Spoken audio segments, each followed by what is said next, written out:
النهارده انا موجوده هنا في حدائق العاشر من رمضان. طبعا العاشر اتقسمت لجزئين. انا هنا زي ما انتم شايفين كده في حدائق العاشر من رمضان في الاحياء الشرقيه. الفاصل ما بين العاشر من رمضان وحدائق العاشر من رمضان الحديقه المركزيه. ده الحي 18. هقول لكم على بعض الاسعار فيه. شايفين حي جميل؟ شايفين عامل ازاي؟ اللي هناك دوت اللي باني دوت اللي هناك ده في 23. هنا ال 18 في وشه 23. نسبه مباني كويسه برضو في 23. ودي 18 اهوت. واللي هناك دوت ال 24 اللي في ظهر ده ال 24. الدنيا هنا حلوه قوي. عايزه اقول لكم ان ال 18 ده شايفين فيه مباني، نسبه مباني تعرف تدخل له. طريق عاد شغال. 18 فاصل احياء. الطريق ده شغال ما شاء الله، شغل جامد جدا. شايفين نسبه مباني فيه قد ايه في ال 18. ومعايا هنا اسعار او باسعار اقل من اسعار الحي 34 وحي 37 الطرح اللي كان نازل. اسعار هنا في اسعار اقل من الطروحات اللي كانت نازله من الدوله. وكمان يعني ال 18 ما شاء الله في نسبه مباني كويسه، وزي ما انتم شايفين طالعه الطريق الرئيسي بره اهوت. اللي في ظهري بقى انت كده رايحه على 20. سوري، رايحه على 20 21. ايوه 23 22 و19. هنا انت داخل كده ال 24 وال 25 اللي على ايدي اليمين ده كله 24 25 طريق ابو حماد اللي اخره هناك اهو باين خالص. واللي على ايدي الشمال دوت الحي 17. شايفين نسبة المباني، شايفين نسبة العمار، شايفين هنا الطرق مفتحة والدنيا مفتحة وتقدر تروح الأرض بسهولة، تقدر تبني. بس الإسكان دلوقتي لسه أنت تسكن لسه الدنيا قدامها شوية. طيب ال 18 في أسعار تبدأ من كام؟ معانا أسعار من 2 ونص 2 600. نقول من 2 600 2 700. في 2 700 و 2 800 وأنت ماشي، عشان برضو إيه يكون سعر السوق. نسبة مباني كويسة زي ما انتم شايفين كده. شايفين حي ما شاء الله الدنيا حلوه قوي قوي. هنا احنا هندخل دلوقتي جوه ال 18 هناخده كله كده نمشي قدامه عشان تشوفوا نسبه المباني فيه. ده بصوا ده كده فاصل، احنا هنا فاصل احياء من بعضها. الطريق اللي انتوا شايفينه اللي الشخص ده ماشي عليه ده طرق مرصوفه، ولسه هيصوف الطرق دي كمان. ولسه في كمان حارات، دي حارات سريعه، ولسه في حارات بطيئه جوه عند ال 18. ولسه في وش 23 في حارات برضو بطيئه. فهناك الطرق حلوه قوي. طب تعالوا كده نتكلم على الحي 18 والمجاورات بتاعته. طيب بسرعه كده، الاول اللي ما حطش لايك يحط لايك، اللي ما اشتركش في القناه يشترك فيها، فعلوا الجرس، اعملوا شيل الفيديو عشان اكبر على استفاد. لو خدت بالكم شايفين النخل اللي هناك ده الحي ال 15.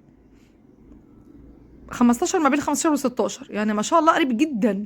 يعني اللي بيفصلنا بين ال 18 والحي 16 وال 15 الحديقه المركزيه بس والطريق. اما يتفتح طرق من الحديقه المركزيه دي مش هتضطر تطلع من عند ال 25. وهي في طريق كمان بقسم ما بين ال 19 وال 18. مش هتحتاج تطلع من عند من عند ال 21 وال 20، او تحتاج تدخل من عند ال 25 وال 17. طيب بسرعه كده، اللي حابب يشتري قطعه ارض في العاشر من رمضان، اللي حابب يشتري بيت، حابب يشتري اي حاجه في مدينه العاشر من رمضان، اسعار بتبدا للقطع ال 209 من مليون، مليون و50. اللي قدامها فتره سماح كويسه عما تبني. وانت طالع بقى كل سعر وكل قطعه ولها ايه سعرها، عشان اللي بيتصلوا عليا 300,000 400,000 عايزين يشتري قطعه ارض. والله يا جماعه انا برضو يعني الناس اللي بتزعل مني، عندي برضو بيت وعندي وتصوير وفيديوهات بنزلها وعندي شغل بخلصه. فما مش ببقى مضغوطه فعلا. يعني النهارده حد متصل عليا تقول لي ال 34 وترجع تقول لي ال 34 باين مكانه فين. انا اقول لها حضرتك هو مكانه هو كده، راحت قافله السكه. هو انا ارد عليكي بمزاجك لا تقفلي السكه؟ انا كل واحده مش انا النهارده جمعه والتليفون ما بيبطلش بيبطل رن، فاكيد هتسمع الفيديو. حضراتكم الفيديوهات فيها كل حاجه. اسمع كويس واتفرج الفيديو، اكتب في السيرش هتلاقي اي حي انت عايزه هتلاقي الفيديو بتاعه بالتفاصيل بتاعته. فمحدش يزعل مني. وقت كتير ما بردش على التليفون برضو مش بكون فاضيه، فاعذروني. فاللي يتصل يكون جد قوي للشراء. حد عنده استفسار يبعت واتس، استفسار للواتس بس. يمكن حد حابب يشتري حاجه ضروريه اتصل. انا زي ما انتم شايفين كل ده انا ماشيه جنب ال 18 اهوت. هنمشي كده جنب ال 18 كل اهوت. ال 18 اهوت زي ما انتم شايفين ان شاء الله نسبه مباني كويسه. كان الجو بيمطر وهوا، بصوا كان يطير اللي ماشي. طب تعالوا بسرعه كده.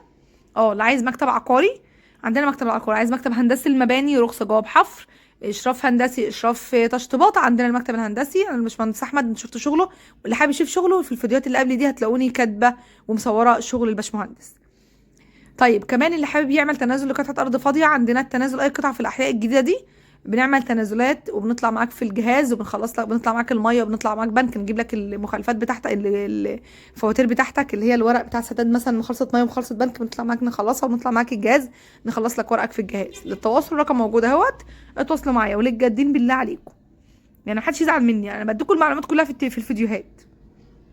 تعالوا بقى كده نقول الحي ال 18 الاول، الحي ال 17 ماشي، ده كله ال 18 زي ما انتم شايفين كده بصور، ده ال 18 اللي على ايدي الشمال ده كله ماشي. الحي 18 4 مجاورات.